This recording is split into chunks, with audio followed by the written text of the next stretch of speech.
ہم سیاسی طور پہ نہ کسی کے حریف بنو نہ حلیف بنو، لیکن ہم حریف ہیں تو کفر کے، فحاشی کے، شرک کے، بے حیائی کے، اور اگر حلیف ہے تو اللہ کے، اس کی کتاب کے، اس کے رسول کے، جیسے کہ حضور نے فرمایا الدین والنصیحہ، دین تو نصیحت ہے، وفاداری ہے، خیر خواہی ہے۔ پوچھا گیا لمن یا رسول اللہ، حضور کس کے ساتھ خلوص و اخلاص، کس سے وفاداری؟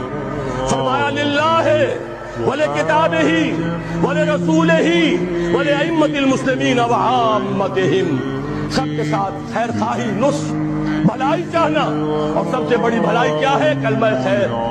وَلْتَكُن مِّنكُمْ أُمَّةٌ يَدْعُونَ إِلَى الْخَيْرِ وَيَأْمُرُونَ بِالْمَعْرُوفِ وَيَنْهَوْنَ عَنِ الْمُنكَرِ وَأُولَٰئِكَ هُمُ الْمُفْلِحُونَ۔ اللہم ربنا اجعلنا منہم، پروردگار ہمیں بھی ان میں شامل کر، اور ان دوسری دینی جماعتوں کو بھی اسی لائق عمل کو اختیار کرنے کی توفیق عطا فرما۔